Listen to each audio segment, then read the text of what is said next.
Hello everyone, स्वागत है आप सभी का फिर से अपने यूट्यूब चैनल में। आशा करता हूँ कि आप सभी लोग अच्छे होंगे। आज हम कक्षा 10 विज्ञान जिसका चैप्टर 2 है अम्ल, क्षारक और लवण, इसके बारे में अध्ययन करेंगे। अगर आप चैनल पर नए हैं तो चैनल को सब्सक्राइब ज़रूर कर लीजिएगा और अपने दोस्तों के साथ भी शेयर करना ना भूलें। आइए शुरू करते हैं। तो अध्याय 2 है अम्ल, क्षारक और लवण। ठीक है, तो इसमें हम देखेंगे कि अम्ल क्या होते हैं, क्षारक क्या होते हैं और लवण क्या होते हैं। तो सबसे पहले है अम्ल और क्षारक में अंतर, यानी कि अम्ल क्या होते हैं। तो कक्षा 8 से हम पढ़ते आ रहे हैं कि अम्ल किसे कहेंगे, जो स्वाद में खट्टे होते हैं। ये ऐसे पदार्थ जो स्वाद में चखने पर कैसे हो जाएंगे, खट्टे हो जाएंगे, उन्हें हम क्या कहेंगे, अम्ल। लेकिन हर पदार्थों को हम चख कर नहीं बता सकते कि यह अम्ल है अथवा क्षारक, क्योंकि कुछ पदार्थ विषैले भी हो सकते हैं, हानिकारक भी हो सकते हैं, तो इसलिए हम उनको चख कर नहीं बता सकते। ठीक है, तो ये केवल कक्षा 8 तक एक छोटी सी परिभाषा थी कि ऐसे पदार्थ जो स्वाद में खट्टे होते हैं उन्हें हम क्या कहते हैं, अम्ल। फिर है इसकी दूसरी परिभाषा क्या दी गई कि अगर अम्ल जो पदार्थ है, अगर हम उसको किसी भी विलयन के अंदर उसमें डुबाते हैं, जल के अंदर अगर उसको घोलेंगे तो जल के अंदर अगर वो H+ आयन दे देते हैं, जल के अंदर H+ आयन दे देते हैं। अभी आगे देखेंगे कि H+ आयन कैसे देते हैं। अगर अम्ल को हम पानी के अंदर मिलाएंगे और वो H+ आयन दे देते हैं तो वो भी क्या होगा, अम्ल होगा। फिर है नीले लिटमस पत्र को लाल में बदल देते हैं। ये जो लिटमस पत्र होते हैं, लिटमस पत्र, अगर हम उसके ऊपर अम्ल डालेंगे, जैसे नींबू का रस डाल दिया लिटमस पत्र पर, तो उसका जो रंग है वो नीले से किस में बदल जाएगा, लाल में बदल जाएगा। तो जो नीले लिटमस पत्र को लाल रंग में परिवर्तित कर देते हैं वे क्या कहलाते हैं, अम्ल कहलाते हैं। ठीक है, लिटमस पत्र हमारे पास होता है एक तो नीले कलर का और एक होता है लाल कलर का। अगर नीले कलर पर अगर हम अम्ल डालेंगे तो नीला वाला किस में बदल जाएगा, लाल के अंदर। तो वह क्या होगा, हमारे पास जो पदार्थ हमने डाला है वह हो जाएगा अम्ल। अगर लाल पदार्थ हमारे पास, उसके अगर ऊपर हम अम्ल डालेंगे तो वह उसमें कोई रंग में परिवर्तन नहीं करेगा। ठीक है, तो अम्ल किसे कहते हैं, जो स्वाद में खट्टे होते हैं। नंबर 2, नीले लिटमस पत्र को लाल में बदल देते हैं। फिर इसका pH का मान 7 से कम होता है। अब कुछ पदार्थों के हम pH मान भी निकालते हैं, इसी चैप्टर में आएगा pH स्केल, तब इसका पूरा डिटेल से वर्णन करेंगे। अब अगर हमारे पास कोई पदार्थ है, अगर हम उसकी pH वैल्यू निकालें, अगर वो 7 से कम आ जाती है, pH वैल्यू होती है 0 से लेकर 14 तक, अगर वो 7 से कम आ जाती है 0 और 7 के बीच में, तो वह पदार्थ हमारा हो जाएगा अम्ल। अगर 7 से लेकर 14 तक उसकी वैल्यू आ जाती है तो वह क्या हो जाएगा, क्षारक।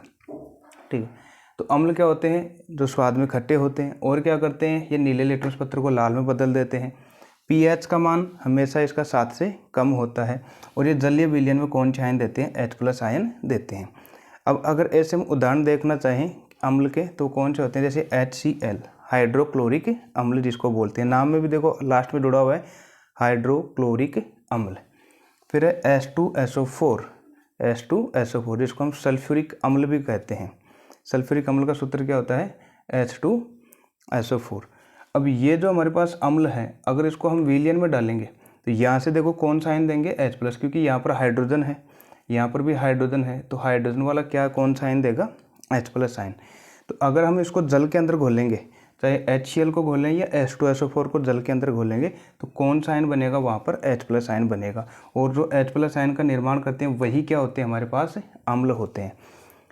अगर हम इनकी pH वैल्यू निकालें HCl और H2SO4 की, तो इनकी 7 से कम ही आएगी।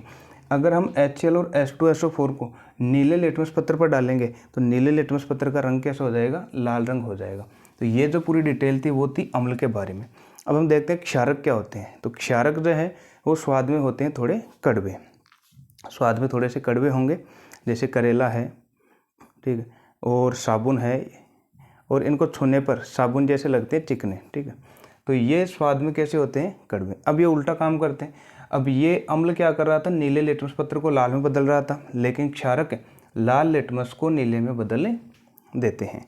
ये लाल को नीले में बदलता है। और ये इसका जो क्षारक है, इसका pH का मान हमेशा 7 से अधिक होता है, यानी कि 14 से कम और 7 से ज़्यादा। और ये जलीय विलयन में OH- आयन देते हैं। अगर कोई क्षारक है, अगर उसको हम जल के अंदर घोलेंगे तो वहाँ पर अगर OH- बन जाता है तो वह क्या होगा, हमारे पास क्षारक कहलाएगा। जैसे एग्जांपल देखें, जैसे कैल्शियम हाइड्रोक्साइड है CaOH का होल ट्वाइस, मैग्नीशियम हाइड्रोक्साइड है MgOH का होल ट्वाइस। अब हमको ये जांच करनी है कि जैसे मान लो अगर हमारे पास कोई पदार्थ दिए हैं कि कौन सा अम्ल है कौन सा क्षार है, अगर कोई सूत्र है, अगर कहीं पर भी हमको ये OH शब्द दिख जाए, OH, तो हम पहचान जाएंगे कि वो क्या है, क्षारक है। और अगर OH के साथ अलावा जैसे यहाँ पर हाइड्रोजन है, यहाँ पर हाइड्रोजन है, तो वह क्या होगा, अम्ल होगा। तो अम्ल और क्षारक में ये हो गए अंतर। तो अंतर एक बार फिर से देख लेते हैं। अम्ल और क्षारक में अंतर क्या क्या हो गया, ये स्वाद में क्या होते हैं, खट्टे, अम्ल स्वाद में खट्टे, लेकिन क्षारक स्वाद में कैसे होंगे, कड़वे। अम्ल जो है नीले लिटमस पत्र को लाल में बदल देते हैं, और क्षारक जो है लाल लिटमस को नीले में बदल देते हैं। अम्ल में pH का मान हमेशा 7 से कम होगा और क्षारक में pH का मान हमेशा 7 से अधिक होगा। अम्ल को अगर हम जलीय विलयन में घोलेंगे, जलीय विलयन में कौन से आयन देंगे, H+ आयन। अम्ल कौन से देंगे, H+ आयन। और क्षारक जो है वो जलीय विलयन में OH- आयन देते हैं। एग्जाम्पल देखें, जैसे HCl है H2SO4, ये अम्ल के, और क्षारक के कैल्शियम हाइड्रोक्साइड CaOH का होल ट्वाइस और MgOH का होल ट्वाइस मैग्नीशियम हाइड्रोक्साइड। अब ये जो है, अगर इसको हम याद कैसे रखेंगे कि कौन सा जो है किस रंग में बदल रहा है, तो हम अनिल शब्द याद रखेंगे। कौन सा शब्द, अनिल। अब इस अनिल शब्द में क्या होता है, जैसे किसी का नाम है अनिल, ठीक है। अब इसमें यह रखेंगे कि ये जो ए है इसका तो हो जाएगा अम्ल, ए का क्या हो जाएगा, अम्ल। नी का हो जाएगा नीले को, ल का हो जाएगा लाल में। तो अम्ल नीले को लाल में बदल देता है। अनिल शब्द से क्या रह जाएगा, अम्ल नीले को लाल में बदल देता है। इसका उल्टा फिर एक और रह जाएगा, क्षार क्या करेगा, लाल को नीले में बदल देगा। तो ये जो है हम अनिल शब्द से याद रख सकते हैं। अगर क्षारक का भी अगर हमको याद रखना है तो क्षालानी शब्द से याद रख सकते हैं, क्षालानी, ठीक है। ये किसी लड़के का नाम है क्षालानी। तो इसका मतलब क्या है कि क्षार लाल को नीले में बदल देता है। क्षार क्या करता है, लाल लिटमस को नीले में बदल देता है। तो क्षालानी शब्द से आप कोई भी एक शब्द से याद रख लेना, दूसरा वाला अपने आप याद हो जाएगा। या तो अनिल शब्द याद रख लेना, अनिल से अम्ल नीले को लाल में बदल देता है, या क्षालानी शब्द याद रख लेना कि जो क्षारक है वो लाल को नीले में बदल देता है। ठीक है, क्लियर हो गया होगा, कमेंट करके बताओ यहाँ तक क्लियर है क्या, अम्ल और क्षारक में अंतर। ठीक है, अब इसके बाद में हम चलते हैं कि ये जो अम्ल और क्षारक है वो कितने प्रकार के होते हैं। तो अम्ल और क्षारक अब ये होते हैं हमारे पास 2 प्रकार के, एक तो होता है प्रबल और एक होता है दुर्बल। नाम से ये प्रबल और दुर्बल। प्रबल का मतलब क्या है, दुर्बल का मतलब क्या है, देखो पहले इसको हम समझते हैं कि प्रबल का मतलब क्या है।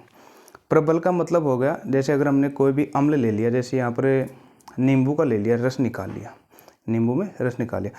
अब नींबू का रस अगर हम पानी के अंदर घोलेंगे तो हम देखेंगे जो पूरा का पूरा नींबू का रस है, अगर वो पूरा का पूरा पानी में घुल जाता है, यानी कि पूरा का पूरा घुल जाएगा, तो अगर पूरा घुल जाता है और पूर्ण रूप से आयन बनाता है, जैसे नींबू का रस अगर हमने निकाला है और हम मान लेते हैं उसमें नींबू के रस में 100 अणु थे, कितने थे, 100, नींबू के रस में 100 अणु थे, और हमने इसको किसी जल के पात्र में डाल दिया, इसको जल के पात्र में डाल दिया।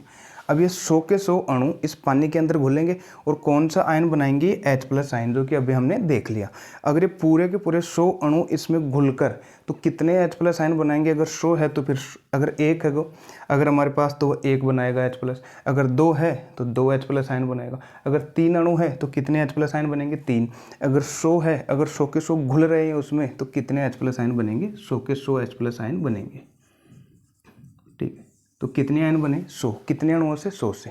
तो इसका मतलब क्या हुआ, अगर हमारे पास कोई भी अम्ल है या क्षारक है, अगर उसको हम पानी के अंदर घोलते हैं तो पूरे के पूरे अगर वो आयनों में टूट जाते हैं, पूरे के पूरे आयनों में टूट जाते हैं, तो इस तरीके का जो अम्ल होता है उसको हम बोलते हैं प्रबल अम्ल, और क्षारक जो है उसको बोलते हैं प्रबल क्षारक।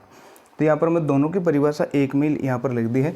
अगर हमसे प्रबल अम्ल की पूछे या प्रबल क्षारक की पूछे तो देखो, अगर प्रबल अम्ल की पूछेगा तो क्या होगा कि ऐसा अम्ल, अम्ल वाले में क्या लेंगे, यहाँ पर केवल अम्ल, और क्षारक वाले में क्या लेंगे, क्षारक। ठीक है, तो प्रबल अम्ल ऐसे अम्ल या क्षारक जो जल में पूर्ण रूप से आयनित हो जाते हैं, उन्हें हम क्या कहते हैं, प्रबल अम्ल या क्षारक। ठीक है, तो प्रबल अम्ल का क्या हो जाएगा, ऐसे अम्ल जो जल में पूर्ण रूप से आयनित हो जाते हैं प्रबल अम्ल कहलाते हैं। प्रबल क्षारक का क्या हो जाएगा, ऐसे क्षारक जो जल में पूर्ण रूप से आयनित हो जाते हैं। तो अम्ल का आएगा तो अम्ल को जलीय विलयन में हम घोल देंगे, पूरे के पूरे टूट जाएंगे। और अगर क्षारक होगा तो क्षारक को अगर पानी में डालेंगे तो पूरे के पूरे वो पूर्ण रूप से आयनित हो जाएंगे। उन्हें हम क्या कहते हैं, प्रबल अम्ल या क्षारक। एक शब्द और है दुर्बल। अब प्रबल का तो हमने समझ लिया, प्रबल का मतलब हो गया कि पूरे के पूरे आयन में टूटेंगे। दुर्बल का मतलब क्या है कि पूरे के पूरे नहीं टूटेंगे, कुछ ही उसमें टूटेंगे और कुछ रह जाएंगे। जैसे अगर 100 अणु हमने डाला और 100 अणु में से केवल 80, ये जो है ना 80 अणु ही हमको H+ आयन दे पाया। कितने आयन बने, 80+। अब यहाँ पर देखो कितने और रह गए, 20, यानी कि 20 नहीं घुले अभी भी। 20 जो है वो इस पानी के अंदर नहीं घुल पाए, तो आयनों में नहीं टूटे ये 20, तो कम आयनों के अंदर टूटना। दुर्बल का मतलब हो गया कि अगर हमारे पास कोई भी अम्ल या क्षारक है और वो जल के अंदर पूर्ण रूप से आयनित नहीं होते, मतलब पूरे रूप में यह आयनित नहीं होते, तो उसको हम क्या कहते हैं, दुर्बल। तो प्रबल और दुर्बल का मतलब क्या है, हमको सीधा सा याद रखना है कि प्रबल का मतलब है जितने भी अणु हैं पूरे के पूरे आयनों में टूटेंगे तब तो है प्रबल। और दुर्बल क्या है, जितने अणु हैं और वो अगर पूरे के पूरे नहीं टूटते हैं आयनों में तब वह क्या कहलाएगा, दुर्बल। तो दुर्बल का मतलब क्या हो गया, ऐसे अम्ल या क्षारक जो जल में पूर्ण रूप से आयनित नहीं होते, पूरे के पूरे आयनों में नहीं टूटते, उन्हें हम क्या कहते हैं, दुर्बल। अब यहाँ से कभी परिभाषा आई नहीं, लेकिन एग्जाम्पल इसका बहुत बार आ चुका है कि प्रबल अम्ल, प्रबल क्षारक और दुर्बल अम्ल और दुर्बल क्षारक के उदाहरण दीजिए। तो प्रबल अम्ल के कौन कौन से हैं, जैसे HCl, H2SO4 और HNO3, यानी कि हाइड्रोक्लोरिक अम्ल HCl, H2SO4 का मतलब हो गया सल्फ्यूरिक अम्ल और HNO3 का मतलब हो गया नाइट्रिक अम्ल। तो ये 3 याद रखना है। प्रबल अम्ल के उदाहरण है हाइड्रोक्लोरिक अम्ल, सल्फ्यूरिक अम्ल और नाइट्रिक अम्ल। अब कुछ लोगों को इनको याद करने में दिक्कत होती है, तो एक शब्द याद रख लेना, जैसे कक्षा के अंदर अगर लड़के बहुत ज़्यादा बात करते हैं तो टीचर जो है उनको कहते हैं कि बात मत करो, या फिर ज़ोर ज़ोर से अगर हंसते हैं तो बोलेगा कि हंसना मना है, क्लास के अंदर हंसना मना है। ठीक है, तो हम भी ये एक शब्द याद रखेंगे यहाँ पर कि हंसना मना है, हंसना मना है, हंसना मना है। अब इससे क्या क्या बनेगा, देखो हंसना से क्या क्या बनेगा, है से बनेगा हाइड्रोक्लोरिक अम्ल, स से क्या बनेगा, सल्फ्यूरिक अम्ल, और ना से क्या बनेगा, नाइट्रिक अम्ल। ठीक है से क्या बनेगा, हाइड्रोक्लोरिक अम्ल। हंसना मना है, हंसना, है से क्या बनेगा, हाइड्रोक्लोरिक अम्ल जिसका फॉर्मूला होता है HCl। से क्या बनेगा, सल्फ्यूरिक अम्ल जिसका फॉर्मूला क्या होता है H2SO4। ना का मतलब क्या होता है, नाइट्रिक अम्ल HNO3। ये सब किसके उदाहरण, प्रबल अम्ल। और प्रबल अम्ल का मतलब मैंने अभी बताया था, यानी कि ये ऐसे अम्ल हैं अगर इनको हम पानी के अंदर घोलेंगे तो ये पूरे के पूरे आयनों के रूप में टूट जाते हैं, और जब पूरे के पूरे आयन के अंदर घुल जाते हैं, आयनों में टूट जाते हैं, तब उनको हम प्रबल शब्द देते हैं। और अगर कुछ ही उसमें आयन में टूटते हैं और कुछ नहीं टूटते हैं तो उनको हम दुर्बल शब्द बोलते हैं। तो प्रबल अम्ल कौन कौन से हैं, HCl, हाइड्रोक्लोरिक अम्ल, H2SO4, सल्फ्यूरिक अम्ल, HNO3, नाइट्रिक अम्ल। अब इसी तरीके से प्रबल क्षारक के लेने, यानी कि क्षारक भी घुलेंगे। फिर अगर अम्ल पूरे के पूरे घुल रहे हैं तो क्षारक भी हमारे पास ऐसे होंगे जो पूरे के पूरे घुलेंगे, तो वो है KOH और NaOH, यानी कि पोटेशियम हाइड्रोक्साइड और सोडियम हाइड्रोक्साइड, KOH और NaOH। ठीक है, ये किसके उदाहरण हैं, प्रबल क्षारक के। अब दुर्बल अम्ल के हम देख लेते हैं। दुर्बल अम्ल के, तो दुर्बल अम्ल के कौन कौन से हैं, CH3COOH, एसिटिक अम्ल जिसको कहते हैं CH3COOH, H2CO3 कार्बोनिक अम्ल, लैक्टिक अम्ल है, ऑक्जेलिक अम्ल है। ये सब जो अम्ल है ना वो कैसे हमारे पास दुर्बल अम्ल, यानी कि अगर इनको पानी के अंदर घुलेंगे तो कुछ तो आयनों में टूट जाएंगे और कुछ नहीं टूटेंगे, उन्हीं को हम दुर्बल अम्ल कहते हैं। तो कौन कौन से हो गए, एसिटिक अम्ल हो गया CH3COOH, H2CO3 हो गया, लैक्टिक अम्ल हो गया, ऑक्जेलिक अम्ल हो गया। अब दुर्बल अम्ल को पहचान के एक तरीका ये है कि अगर हमको कहीं पर भी कार्बन दिख जाए, कार्बन जैसे यहाँ पर CH3 कार्बन है, यहाँ पर H2CO3 यहाँ पर भी कार्बन है, तो वहाँ पर क्या है, ये हमारे पास है दुर्बल अम्ल। यहाँ पर ये मत देख लेना प्रबल अम्ल में कि ये कार्बन है, नहीं ये क्लोरीन है, C और L, यहाँ पर क्या है, क्लोरीन है, ये कार्बन नहीं है। फिर है दुर्बल क्षारक, इनके दुर्बल क्षारक कौन कौन से हमारे पास, तो दुर्बल क्षारक है मैग्नीशियम हाइड्रोक्साइड, जिसको मिल्क ऑफ मैग्नीशिया भी कहते हैं। ये इनो में पाया जाता है, इनो। जब हमको एसिडिटी हो जाती है, अम्ल की मात्रा अधिक हो जाती है शरीर के अंदर, तब उसको कम करने के लिए हम ऊपर से क्षारक लेते हैं, दुर्बल जैसे क्षारक। और जो इनो के अंदर आता है वो मैग्नीशियम हाइड्रोक्साइड आता है, आगे आएगा तब इसके बारे में हम डिटेल से वर्णन कर लेंगे। फिर है अमोनियम हाइड्रोक्साइड, दूसरा NH4OH, NH4OH ammonium hydroxide. OH है तो OH वाला क्षारक होता है, और H वाला क्या होगा हमारे पास, यहाँ पर H है, यहाँ पर H है, वो होगा अम्ल। ठीक है, तो प्रबल अम्ल और क्षारक, दुर्बल अम्ल और क्षारक, इनके बारे में हमने यहाँ पर डिस्कस कर लिया। तो क्लियर हो गया होगा। तो प्रबल और दुर्बल का मतलब क्या होता है? प्रबल का मतलब पानी के अंदर पूर्ण रूप से आयनित हो जाना, पूरे के पूरे रूप में घुल जाना। दुर्बल का मतलब क्या है? आंशिक रूप से विलय होना और आंशिक रूप से आयनित होना, यानी इनकी कम, उसमें आयन तो बनेंगे लेकिन कम बनेंगे, उसको हम दुर्बल बोलते हैं। अम्ल के लिए कौन कौन से हैं? HCl, H2SO4, HNO3, ये प्रबल अम्ल है। और प्रबल क्षारक कौन कौन से? KOH, NaOH, calcium hydroxide, CaOH का उल्टा। और दुर्बल अम्ल कौन कौन से हैं? CH3COOH, H2CO3, लैक्टिक अम्ल। और दुर्बल क्षारक कौन कौन से हैं? Magnesium hydroxide, ammonium hydroxide. ये बहुत बार आ चुका है कि प्रबल अम्ल, प्रबल क्षारक, दुर्बल अम्ल और दुर्बल क्षारक के उदाहरण दीजिए। कभी कभी तो ये सुमेलित कीजिए का भी क्वेश्चन बन जाता है। सुमेलित कीजिए, एक तरफ तो यहाँ पर प्रबल अम्ल होगा, प्रबल क्षारक, दुर्बल अम्ल, दुर्बल क्षारक, और इधर फिर इनके ये फॉर्मूले होंगे और हमको ये सुमेलित करके बताना पड़ेगा। कॉलम ए का कॉलम बी से मिलान कीजिए, उसमें भी क्वेश्चन बहुत बार पूछा गया ही है। तो आशा करता हूँ कि ये भी क्लियर हो गया होगा। अब दो शब्द और हैं इनके अलावा, जैसे यहाँ पर प्रबल और दुर्बल शब्द आया है, ऐसे ही सांद्र और तनु होता है। सांद्र अम्ल, तनु अम्ल, सांद्र क्षारक और तनु क्षारक। तो सांद्र और तनु का मतलब क्या होता है? देखो, सांद्र का मतलब है कि जैसे हमारे पास एक नींबू है और नींबू का हमने पूरा रस निकाल लिया, पूरा रस निकालिए, अभी तक हमने उसमें जल नहीं मिलाया है, जल नहीं मिला है, तो नींबू का रस निकालिए। अगर हम नींबू के रस को अब उसको पिएंगे तो बहुत ज़्यादा खट्टा लगेगा हमको, बहुत ही ज़्यादा खट्टा लगेगा। जब अब इसमें हमने पानी नहीं मिलाया, तो इसका मतलब ये कह सकते हैं कि इसमें अम्ल की मात्रा ज़्यादा है और पानी की मात्रा क्या है? बहुत ही कम है, क्योंकि पानी हमने मिलाया नहीं उसमें। तो यहाँ पर अम्ल की मात्रा क्या है? ज़्यादा, और पानी की मात्रा क्या है? कम। तो ऐसा विलयन जिसमें अम्ल की मात्रा तो ज़्यादा हो और पानी की मात्रा कम हो, तो उसको हम कौन सा शब्द देंगे? सांद्र। यानी कि उसमें कोई भी अम्ल या क्षारक है, उसकी मात्रा ज़्यादा और पानी की मात्रा क्या हो? कम हो, यानी कि उसमें पानी नहीं मिलाएंगे या बहुत ही कम मिलाएंगे, तब तो सांद्र। अगर अब हम देखो, नींबू रस निकाल लिया, अब उसका अगर हम नींबू पानी बनाएंगे तो उसके अंदर हम पानी डालते हैं ऐसे, अगर पानी डालते जाएंगे तो देखो, अब ये जो नींबू का रस है उसमें अम्ल का मान तो कम हो जाएगा और पानी का मान ज़्यादा हो जाएगा। पानी हमने डाल दिया यानी कि उसके प्रभाव को कम कर दिया और पानी की मात्रा हमने बढ़ा दी। और जब पानी की मात्रा ज़्यादा हो जाती है और अम्लीय क्षारक की मात्रा अगर उसमें कम हो जाती है तो उसको हम क्या शब्द देते हैं? तनु। ठीक है, तनु। समझ गए होंगे। सांद्र में क्या है? पानी कम होगा और तनु के अंदर पानी क्या हो जाएगा? उसमें ज़्यादा। पानी मिलाएंगे तो तनु बन जाएगा, पानी मिलाने पर क्या हो जाएगा? वो तनु हो जाएगा। तो अब हम देखते हैं सांद्र अम्ल। अब नाम से पता चल गया कि सांद्र अम्ल। सांद्र अम्ल किसे कहेंगे? जिसमें अम्ल की मात्रा ज़्यादा हो और पानी की मात्रा क्या हो? कम। जिसमें अम्ल अधिक मात्रा में हो और जल की मात्रा कम हो, उसे सांद्र अम्ल कहेंगे। तनु अम्ल की क्या हो जाएगी? इसकी उल्टी हो जाएगी। तनु यानी पानी डालना, पानी की मात्रा ज़्यादा होना, तो जिसमें अम्ल कम मात्रा में हो और जल अधिक मात्रा में हो। इसी तरीके से अगर सांद्र क्षारक की परिभाषा पूछी जाए तो सांद्र क्षारक की क्या हो जाएगी? जिसमें क्षारक अधिक मात्रा में हो और जल कम मात्रा में हो।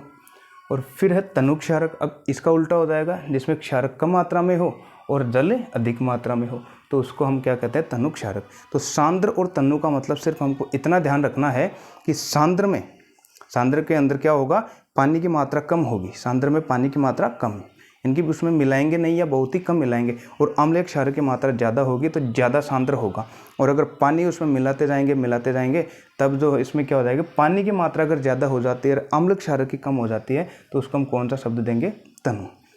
क्लियर है शायद यहाँ तक कि सांद्र अम्ल, तनु अम्ल और सांद्र क्षारक और तनु क्षारक किसे कहते हैं? तो कमेंट करके बताओ यहाँ तक क्लियर है क्या। अगर यहाँ तक क्लियर है तो फिर आगे चलते हैं सूचक शब्द के अंदर।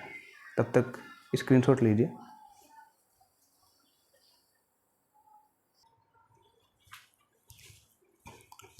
अब है सूचक। सूचक का मतलब हो गया सूचना का पता करने वाला, सूचना का पता करने वाला। इस चैप्टर में हम पढ़ रहे हैं अम्ल और क्षारक, यानी कि जो अम्ल और क्षारक के बारे में पता लगाता है, उनकी सूचनाओं के बारे में पता लगाता है, उन्हीं को हम क्या कहते हैं? सूचक। जैसे कोई हमारे पास अगर विलयन है और इस विलयन को हमें यह पहचानना है कि वह अम्ल है या फिर क्षारक है, तो उसका जो पता लगाता है उसको हम क्या कहते हैं? सूचक। इंडिकेटर्स यानी कि इंडिकेट करता है। तो दिए गए विलयन में अम्ल या क्षारक की उपस्थिति का पता लगाने वाला ही क्या कहलाता है? सूचक। अब सूचक जो है ये हमारे पास कितने प्रकार के होते हैं वो देखते हैं। सबसे पहले है प्राकृतिक सूचक। प्राकृतिक सूचक का मतलब हो गया कि ऐसे सूचक जो हमें सीधे प्रकृति से ही प्राप्त हो जाते हैं, जैसे लिटमस है, हल्दी है, लाल गोभी है आदि, उनकी ये सीधे हमको प्रकृति से मिल जाते हैं। जैसे अगर हल्दी की बात करें, हल्दी, अब हल्दी में हमको कैसे पहचान करेंगे कि कोई वह अम्ल है या क्षारक है? जैसे अगर हम खाना वाना खा रहे होते हैं तो अगर सब्जी का दाग अगर हमारे कपड़ों पर गिर जाता है तो अब देखो जैसे ही अगर हम उस पर जैसे अगर उसकी धुलाई करेंगे तो जैसे साबुन के संपर्क में उस हल्दी का रंग वहाँ पर थोड़ा सा क्या हो जाएगा, जहाँ पर सब्जी गिरी है उसका लाल धब्बा हो जाएगा, वहाँ पर लाल भूरा धब्बा, लाल भूरा। तो इसका मतलब है कि उस सब्जी के अंदर जो हल्दी थी, जैसे ही वह क्षारक के संपर्क में, साबुन में क्या होता है? क्षारक, तो जैसे वह साबुन के संपर्क में आया है तो फिर वह धब्बा कैसा हो गया? भूरा। तो हल्दी क्या करती है कि जो हल्दी है अगर वो क्षारक के संपर्क में आती है तो उसका रंग कैसा हो जाता है? लाल भूरा। ऐसे लिटमस है। अब लिटमस जो है इस कई बार यहाँ से 1 नंबर का क्वेश्चन पूछ लिया जाता है कि लिटमस है क्या, इसको कहाँ से प्राप्त किया जाता है? तो देखो लिटमस मैंने यहाँ पर लिख रखा है कि लिटमस जो है वो बैंगनी रंग का एक रंजक होता है, इनकी बैंगनी रंग का हमारे पास एक पदार्थ होता है लिटमस। और यह जो है किससे प्राप्त किया जाता है? कौन से पौधे से? वो किया जाता है लिचेन या लाइकेन पौधे से प्राप्त किया जाता है। इसको हम लिचेन भी बोलते हैं या फिर लाइकेन पौधा भी बोलते हैं। इससे हम उसको प्राप्त करते हैं, लाइकेन पौधे से या लिचेन पौधे से। अब कक्षा 9 में हमने पढ़ा था कि ये जो लाइकेन या जो लिचेन पौधा है वो कौन से समूह का है? तो वो कौन से समूह का? थैलोफाइटा समूह का। यानी कि जो पौधा है इसको कौन से समूह में रखा गया है? थैलोफाइटा समूह में। तो ध्यान रखना, लिटमस क्या है? यह एक बैंगनी रंग का रंजक होता है। यह थैलोफाइटा समूह के लिचेन या लाइकेन पौधे से इसको प्राप्त किया जाता है। यानी कि लिटमस को किससे प्राप्त करेंगे? लाइकेन या लिचेन पौधे से प्राप्त करते हैं। फिर है इसके बाद में कृत्रिम सूचक। कृत्रिम सूचक इसका दूसरा नाम है संश्लेषित सूचक। कृत्रिम का दूसरा नाम क्या है? संश्लेषित सूचक।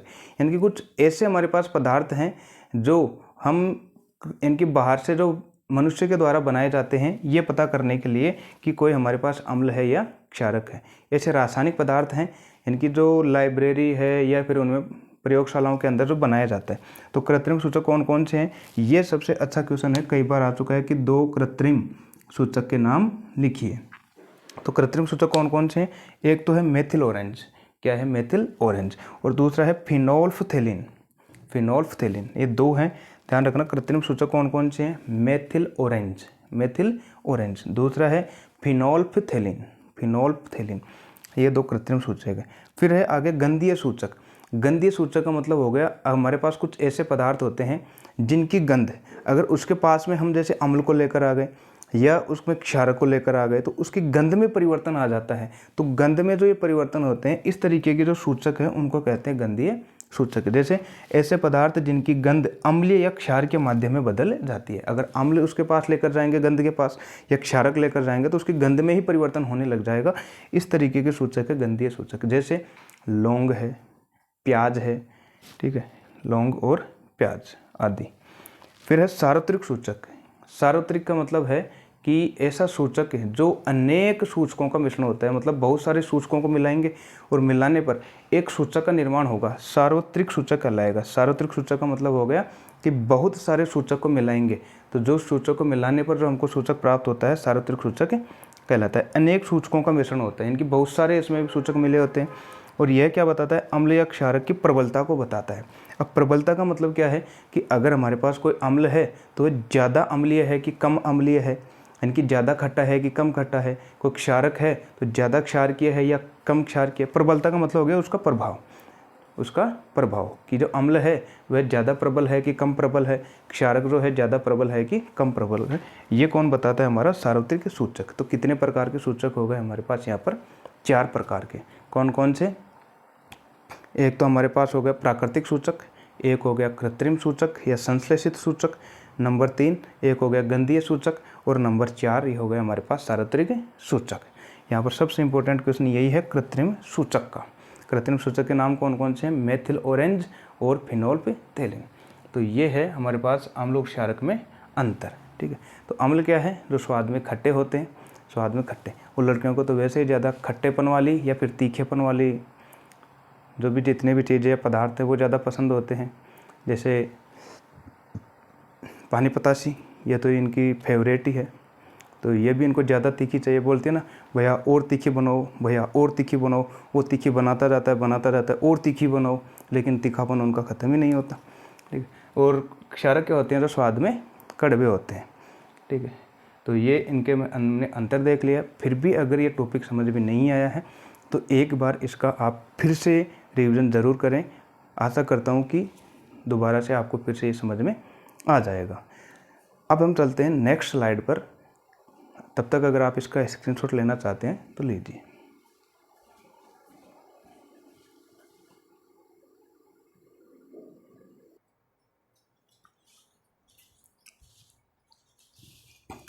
अगला टॉपिक है अम्लों एवं क्षारकों के रासायनिक गुणधर्म। यानी कि रासायनिक गुणधर्म का मतलब हो गया, यहाँ पर हमको रासायनिक अभिक्रिया देखनी है। किस किस की? अम्ल और क्षारकों के रासायनिक अभिक्रिया। यानी कि जो अम्ल है हमारे पास और जो क्षारक हैं, कि ये जब अगर किसी पदार्थ से अभिक्रिया करते हैं तो ये क्या क्या बनाते हैं, इसके बारे में हमको यहाँ पर पढ़ना है। कि अम्ल और क्षारक जब किसी दूसरे पदार्थ के साथ अगर अभिक्रिया करते हैं तो ये क्या कौन कौन सा पदार्थ बनाएंगे। तो नंबर ए है धातु के साथ अभिक्रिया। धातु के साथ अभिक्रिया, यानी कि जो अम्ल है या क्षारक है, अगर किसी धातु के साथ अभिक्रिया करते हैं तो ये क्या बनाते हैं। आओ, तो हमको लेना है अम्ल लेना है। ठीक है, जैसे अगर हमने ले लिया हाइड्रोजन, यहाँ पर अम्ल ले लेते हैं H2SO4। H2SO4 ये क्या है हमारे पास? सल्फ्यूरिक अम्ल है। क्या है? सल्फ्यूरिक अम्ल है। इसकी अभिक्रिया अब हमको किसके साथ करवानी है? देखो, अम्ल या क्षारक की अभिक्रिया पहले हम किस पर देख रहे हैं? धातु के साथ। यानी कि कोई भी हमको एक धातु लेनी है, उसके साथ देखनी है। तो अम्ल हमने ले लिया यहाँ पर, और यहाँ पर हम धातु ले लेते हैं, जैसे जिंक। हमने धातु कौन सी ले ली? जिंक। जब इस अम्ल की अभिक्रिया, यानी कि ये हमारे पास धातु हो गया, जिंक के साथ करवाते हैं तो ये क्या बनाएगा? अब ये जो जिंक के हमको पता है, ये जो हाइड्रोजन गैस है इसको तो कर देगा दूर और खुद इसकी जगह ले लेगा। यानी कि ये जो हाइड्रोजन सल्फेट है, इसका शादीशुदा जीवन अच्छे से चल रहा था। यानी कि हाइड्रोजन की किसके साथ शादी हो गई थी? सल्फेट के साथ। अब इसके पास कौन आया? जिंक आ गया। और जिंक ने क्या किया कि ये जो शादीशुदा जीवन है इसको तहस नहस कर दिया, और तहस नहस करके इसको यहाँ से हटा दिया और खुद इसके साथ शादी कर ली। तो यहाँ से क्या बनेगा? अब किसका जोड़ा बनेगा? अगर हाइड्रोजन को हटा दिया तो सल्फेट का किसके साथ बनेगा? जिंक के साथ। यानी कि जिंक सल्फेट, जिंक सल्फेट। और यहाँ से कौन सी गैस बाहर निकलेगी? Hydrogen gas. हाइड्रोजन गैस बाहर। ठीक है, हाइड्रोजन सल्फेट जिंक के साथ अभिक्रिया करके क्या बना रही है? जिंक सल्फेट और हाइड्रोजन गैस बाहर। चाहे तो हम इसके साथ दूसरा उदाहरण भी ले सकते हैं, जैसे HCl का भी हम ले सकते हैं। यहाँ पर HCl हाइड्रोक्लोरिक अम्ल, इसकी अभिक्रिया भी अगर जैसे हमने जिंक के साथ करवा दी, जिंक के साथ, तो यहाँ से ये क्या बनेगा? फिर से ये क्या करेगा? इस हाइड्रोजन को हटाना, इस हाइड्रोजन को हटाएगा और जिंक क्लोराइड बना लेगा, ZnCl2 और प्लस हाइड्रोजन गैस बाहर। तो अब हमको यहाँ से देखने को क्या मिल रहा है कि ये जो अम्ल है, अम्ल, ये यहाँ पर भी क्या है? अम्ल है। H2SO4 अम्ल है। HCl यहाँ पर भी क्या है? अम्ल है। तो ये जो अम्ल है, अभी किसके साथ अभिक्रिया करवा रहे हैं हम? अम्ल क्षारक की किसके साथ करवा रहे हैं? धातु के साथ। ये क्या है? धातु, अम्ल प्लस धातु। तो ये क्या बना रहे हैं? क्योंकि जिंक सल्फेट है, जिंक क्लोराइड है, ये सभी क्या है? लवण है। ये सभी क्या है? लवण। जब भी अगर धातु के बाद में हमको जैसे सल्फेट शब्द दिख जाए, क्लोरीन शब्द दिख जाए, वो सभी क्या है? लवण है। ठीक है, तो ये लवण बना रहा है, लवण है। और साथ में कौन सी गैस है? Hydrogen gas. साथ में कौन सी गैस? Hydrogen gas. तो इस पूरे कथन का मतलब क्या हो गया कि जब अम्ल की अभिक्रिया, जब इस अम्ल की अभिक्रिया अगर धातु के साथ करवाते हैं तो हमारे पास क्या क्या बनेगा? लवण, और साथ में क्या बनेगी? Hydrogen gas. तो पहले जो हमने रिएक्शन देखी अम्ल और क्षारक की, अभी तक हम अम्ल की देख रहे हैं, क्षारक की यहाँ पर नहीं लिया हमने, क्योंकि क्षारक अभी लिया नहीं, अम्ल दे रहे हैं कि ये दोनों अम्ल है, इसके अभिक्रिया धातु के साथ करवा रहे हैं। तो क्या क्या देखने को मिला हमको कि यहाँ पर एक तो लवण का निर्माण हो रहा है और एक हाइड्रोजन गैस का निर्माण हो रहा है। तो इसका मतलब है कि अगर अम्ल जो है किसी भी अगर धातु के साथ अभिक्रिया करता है तो लवण और हाइड्रोजन गैस का निर्माण करेगा। किस किस का निर्माण करेगा? लवण और हाइड्रोजन गैस का निर्माण करेगा। तो यही है पहली अभिक्रिया धातुओं के साथ अभिक्रिया अम्ल की। तो बताओ क्लियर है? अगर आपसे पूछा जाए कि कोई हमारे पास एक धातु है, अगर अम्ल के साथ अभिक्रिया करता है तो कौन सी गैस बाहर निकालेगा? हाइड्रोजन गैस, क्योंकि अम्ल में क्या है? हाइड्रोजन है। कौन सी गैस बाहर निकालेगा? Hydrogen gas. ठीक है, क्लियर है। अब धातु के साथ अभिक्रिया देखनी है, लेकिन इस बार किसकी देखनी है? क्षारक के साथ। किसकी देखनी है? क्षारक के साथ। अब जैसे हमने यहाँ पर कोई क्षारक ले लिया NaOH, ठीक है, सोडियम हाइड्रोक्साइड, OH वाला क्या है? क्षारक। और फिर से जैसे हमने यही धातु ले ली जिंक, ये इस बार क्या बनाएगा? Sodium zincate. सोडियम जिंकेट का सूत्र होता है Na2ZnO2, और साथ में यहाँ से कौन सी गैस निकलेगी? Hydrogen gas. यहाँ से भी कौन सी गैस निकलेगी? Hydrogen gas. इसका नाम क्या है? सोडियम जिंकेट इसको बोलते हैं, sodium zincate, sodium zincate. Sodium zincate का फॉर्मूला क्या हो गया? Na2ZnO2। तो इसका मतलब है अगर क्षारक की अभिक्रिया अगर हम धातु के साथ करवाते हैं तो यह भी क्या? लवण है एक प्रकार का, लवण और हाइड्रोजन गैस का निर्माण करते हैं। लेकिन यह सभी क्षारक धातु के साथ अभिक्रिया नहीं करते। सभी क्षारक धातुओं के साथ अभिक्रिया नहीं करते, ध्यान रखना। केवल कुछ क्षारक ही धातु के साथ अभिक्रिया करते हैं। कुछ धातु, जैसे अगर यहाँ पर जिंक है, जैसे सोडियम हाइड्रोक्साइड के साथ अभिक्रिया करके क्या बना रहे हैं? सोडियम जिंकेट और हाइड्रोजन गैस। लेकिन बाकी जो है वो धातु इसके साथ अभिक्रिया करे, ये जरूरी नहीं। तो सभी क्षारक धातुओं के साथ अभिक्रिया नहीं करती, लेकिन कुछ क्षारक धातुओं के साथ अभिक्रिया कर लेती है। यहाँ पर क्या था अम्ल के अंदर कि अगर हम अम्ल की अभिक्रिया किसी भी धातु के साथ करवा दें तो वहाँ से लवण और हाइड्रोजन गैस का निर्माण होगा, परंतु सभी क्षारक धातुओं के साथ अभिक्रिया नहीं करते, केवल कुछ क्षारक ही धातुओं के साथ अभिक्रिया करते हैं। जैसे सोडियम हाइड्रोक्साइड एक क्षारक है, जिंक के साथ अभिक्रिया करके यह भी लवण और हाइड्रोजन गैस का निर्माण कर रहा है। तो पहला जो हमने रासायनिक गुणधर्म देखा वो किसके साथ देखा था? धातु के साथ अभिक्रिया। क्या टॉपिक चल रहा था हमारा? अम्ल और क्षारक का चल रहा था, यानी कि अम्ल और क्षारक के बारे में पढ़ना इस चैप्टर में। तो अम्ल और क्षारक की अभिक्रिया देखेंगे। दोनों की अभिक्रिया पहले हमने किसके साथ देखी? धातु के साथ। अम्ल की भी अभिक्रिया धातु के साथ और क्षारक की अभिक्रिया भी धातु के साथ। तो अम्ल की अभिक्रिया में जब हमने देखा धातु के साथ, ये दोनों अम्ल है और ये धातु है, तो जब अम्ल के अंदर हमने देखा कि ये अम्ल धातु के साथ अभिक्रिया करके लवण और हाइड्रोजन गैस का निर्माण कर रहे हैं। यहाँ पर भी क्षारक जो है, सभी क्षारक अभिक्रिया नहीं करते, केवल कुछ क्षारक ही करेंगे, और वह भी क्या बनाएंगे? लवण और हाइड्रोजन गैस का निर्माण ही करेंगे। तो उम्मीद करता हूँ कि पहला वाला जो है रासायनिक गुणधर्म क्लियर हो गया होगा। तो पहला गुणधर्म कौन सा था? धातु के साथ अभिक्रिया, यानी कि हमको कोई भी एक धातु लेनी है और उसकी अभिक्रिया किसके साथ करवानी है? अम्ल और क्षारक के साथ। तो यहाँ पर हमने धातु ले ली, ये जिंक क्या है? धातु है। जिंक क्या है? धातु। पहले हमने इसकी किसके साथ अभिक्रिया करवाई? अम्ल के साथ। और फिर इसी धातु की हमने किसके साथ करवाई? क्षारक के साथ। दोनों में रिजल्ट एक ही देखने को मिला, लवण और हाइड्रोजन गैस का निर्माण हुआ। लेकिन यहाँ पर हमको ये भी देखने को मिला कि सभी क्षारक इनके साथ अभिक्रिया नहीं करते। तो क्लियर है? अगर क्लियर है तो आप इसका स्क्रीनशॉट ले सकते हैं। फिर चलते हैं सेकंड गुणधर्म पर।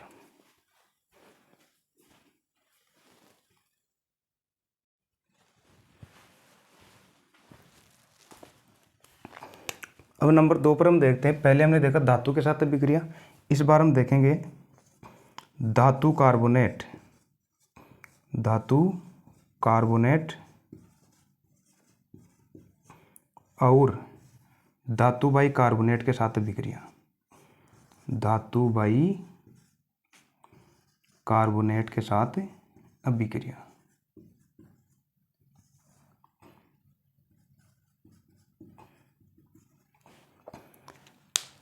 यानी कि इस बार हमको क्या लेना है? देखो यहाँ पर हमने धातु के साथ अभिक्रिया करवाई है अम्ल और क्षारक की।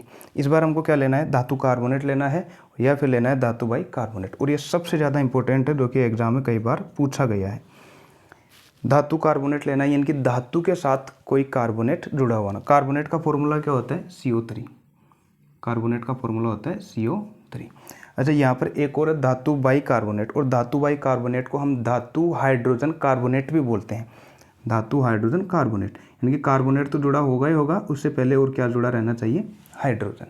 ठीक है, इनकी धातु कार्बोनेट लेना है और धातु बाई कार्बोनेट लेना है, इनकी अभिक्रिया देखनी है अम्ल और क्षारक के साथ। तो आइए धातु कार्बोनेट की अभिक्रिया देखते हैं।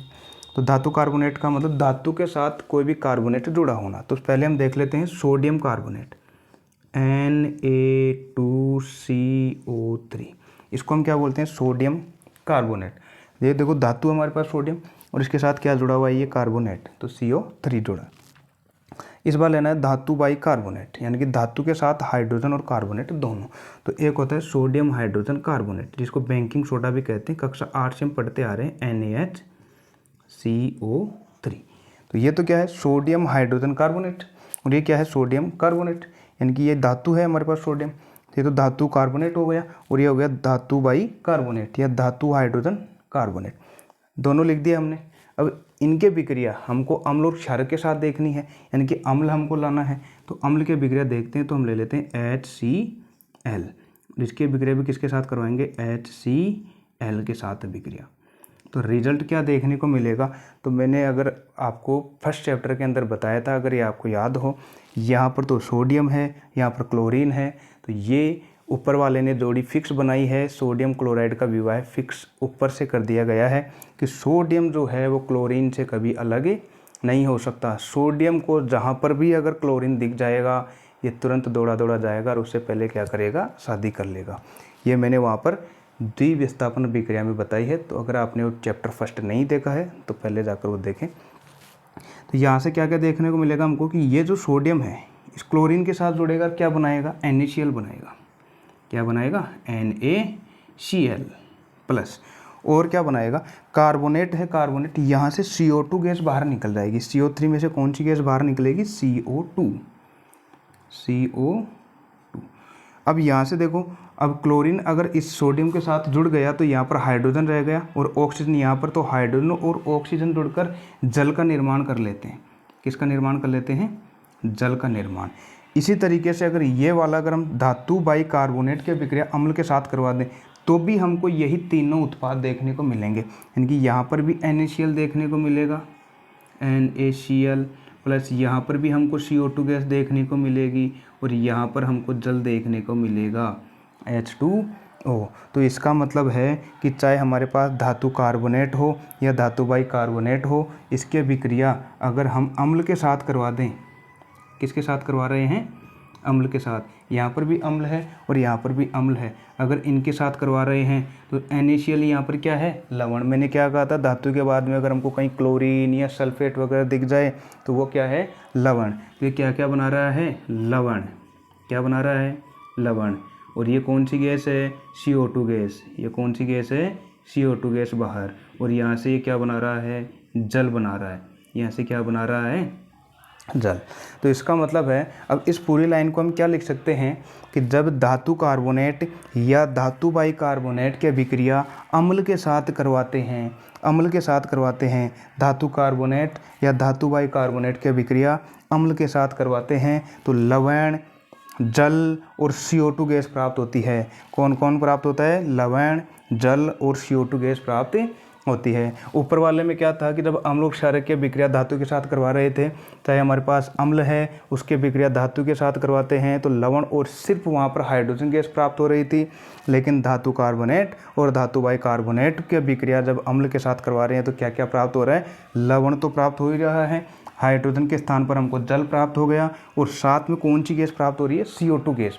अब यहाँ से दो क्वेश्चन बनते हैं कि हाइड्रोजन गैस तो कब बनती है और CO2 गैस कब बनती है। दो गैसें हैं, हाइड्रोजन गैस कब बनेगी, जब अम्ल क्षारक की विक्रिया धातु के साथ करवाते हैं तब, और CO2 गैस कब बनेगी, जब धातु कार्बोनेट या धातु बाई कार्बोनेट की विक्रिया अम्ल के साथ करवाते हैं तब बनती है। अब कमेंट करके बताओ ये दोनों रासायनिक गुणधर्म क्लियर है क्या। अब हमको अगर CO2 गैस की जांच करनी है, CO2 गैस की जांच करनी है, ये कई बहुत कम आया है क्वेश्चन, CO2 गैस की जांच, CO2 गैस की जांच। अब इसकी जांच देखो हम कैसे करते हैं CO2 गैस की जांच। तो हम पहले चूने का पानी लेते हैं और चूने का पानी क्या होता है, कैल्शियम हाइड्रोक्साइड, और इसमें अगर ये CO2 गैस जो निकल रही है, अगर पाइप लगाकर अगर इसके अंदर हम लगा दें इस चूने के पानी में, तो ये CO2 गैस इसमें घुलेगी, और CO2 गैस जब इसमें घुलेगी तो ये क्या बनाएगी, कैल्शियम कार्बोनेट और साथ में जल। क्या बनाएगी, कैल्शियम कार्बोनेट और जल। तो ये जो चूने का पानी है, चूने का पानी अगर इसमें हम CO2 गैस प्रोवाइड कर रहे हैं तो इसका रंग कैसा हो जाएगा, सफ़ेद रंग बदल देती है, इसको सफ़ेद या श्वेत रंग में बदल देती है। क्लियर है। तो इसका मतलब है अगर CO2 गैस जो निकल रही है, अगर उसको चूने के पानी में हम प्रोवाइड कर दें तो उसका वो रंग कैसा कर देती है, सफ़ेद कर देती है, दूधिया कर देती है। कैसा रंग कर देती है, कौन से रंग में बदल देती है, दूधिया रंग में बदल देती है। और जब दूधिया रंग में बदल देती है तो यही इसकी क्या पहचान है कि CO2 गैस क्या करती है, चूने के पानी को कैसा किस में बदल देती है, दूधिया जैसे रंग में बदल देती है। यही CO2 की पहचान है। अगर CO2 गैस होगी ना, वो चूने के पानी को कैसे कलर का कर देगी, दूधिया कलर के। अगर ये दूधिया कलर का हो रहा है तो इसका मतलब कौन सी गैस है, CO2 गैस। अब मान लो आप इसमें प्रोवाइड करते जा रहे हो CO2 गैस, तब क्या होगा, अगर आप इसमें CO2 गैस प्रोवाइड करते जा रहे हो तो ये जो है, ये लास्ट में हमारे पास दूसरा वाला पदार्थ बन जाएगा, जल में विलयशील हो जाएगा, और वो क्या बनाएगा, देखो मान लो आप कैल्शियम हाइड्रोक्साइड चूने के पानी में जब CO2 गैस को प्रोवाइड किया तब कैल्शियम कार्बोनेट और जल बना। अब मान लो आप इसमें और ज़्यादा CO2 प्रोवाइड कर रहे हो, करते ही जा रहे हो इन उत्पाद में, किस में, कैल्शियम कार्बोनेट और जल के अंदर अगर आप और CO2 गैस को प्रोवाइड कर रहे हैं तो आपके पास पदार्थ कौन सा बनेगा, वो बनेगा कैल्शियम हाइड्रोजन कार्बोनेट, जो कि जल में क्या होता है, विलयशील होता है। कैसा होता है, विलयशील या घुलनशील। अब क्लियर करके बताओ, ये वाला पॉइंट क्लियर है क्या। मैं फिर से बता देता हूँ। देखो धातु कार्बोनेट और धातु बाइकार्बोनेट की विक्रिया जब अम्ल के साथ करवाते हैं क्या क्या बनता है, लवण बनता है, जल बनता है और CO2 गैस। यहाँ से CO2 गैस जो बनी है ना, इसकी हमको जांच करनी है कि वास्तव में CO2 गैस है भी नहीं है। तो CO2 गैस की एक विशेषता है, अगर इसको हम चूने के पानी में प्रोवाइड करते हैं तो उसका रंग वो दूधिया कर देती है। अगर रंग दूधिया हो जाता है तो इसका मतलब वो गैस हमारे पास कौन सी है, CO2 गैस है। तो ये देखो चूने का पानी का फॉर्मूला होता है CaOH का होल ट्वाइस। इसके अंदर हमने CO2 गैस को प्रोवाइड किया, और CO2 गैस को प्रोवाइड किया तो ये कैल्शियम कार्बोनेट और जल का निर्माण हो गया। तो ये इसका रंग कैसा हो गया, दूधिया। अगर दूधिया रंग का हो गया तो इसका मतलब गैस कौन सी थी, CO2। अब मान लो आप उसमें प्रोवाइड करते जा रहे हो, तो अब ये जो हमारे पास उत्पाद बना था, अब इसी में तो CO2 गैस प्रोवाइड करेंगे और ज़्यादा। तो इसी में अगर हमने ये दोनों का यहाँ पर मैंने लिख दिया, इसमें और ज़्यादा CO2 गैस प्रोवाइड कर दी तो एक और पदार्थ बन गया कैल्शियम हाइड्रोजन, जिसको कार्बोनेट बोला जाता है, कैल्शियम हाइड्रोजन कार्बोनेट, जो कि जल में क्या होता है, विलयशील होता है। तो इस तरीके से हम CO2 गैस की क्या करेंगे, जाँच। तो हमारे पास कितने रासायनिक गुणधर्म हो गए, 2 हो गए। अब कमेंट करके बताओ ये दोनों क्लियर है क्या। अगर क्लियर है तो तब तक आप इसका स्क्रीनशॉट लीजिए।